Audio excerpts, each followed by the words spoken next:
Mobile repairing এমন একটা কাজ, যেই কাজে আপনি হয়তো দেখা যাবে যে 5 থেকে 10 মিনিট কাজ করলে আপনি 500 থেকে 1000 টাকা ইনকাম করতে পারবেন। আবার অনেক সময় দেখা যায় যে আপনি একটা মোবাইলের সিপিইউ রিবুট করবেন, 2 ঘন্টা লাগে, 1 ঘন্টাও লাগতে পারে। তো যখন আপনি সিপিইউ রিবুট করার পরে কাজটা হয় না, তখন কি কাস্টমার আপনাকে বিল দিবে? কখনোই না। আসলে যারা আপনারা ভাবেন যে হয়তো আমরা 5-10 মিনিটের একটা কাজ করে কেন 500 টাকা বিল চাই, 1000 টাকা বিল চাই, আসলে চাওয়ার পিছনে আমাদের যুক্তি আছে। এই 5-10 মিনিট কাজ শিখতে আমাদের 5 থেকে 10 বছর সময় খরচ করা লাগতে পারে। তো এই ক্ষেত্রে আমাদের সময়ের হিসাব আপনারা কখনো করবেন না।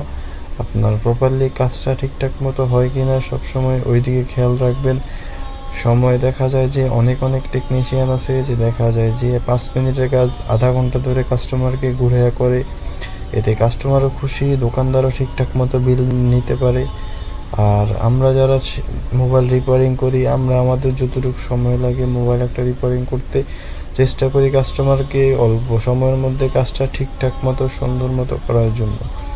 তাই কখনো আমাদের মোবাইল রিপেয়ারিং কাজের পিছনে আপনার সময়ের হিসাব করবেন না। দেখা যায় যে আমরা 5 মিনিট কাজ করে 500 টাকা বিল নিই, 2 ঘন্টা কাজ করে আমাদের কোনো বিল পাই না।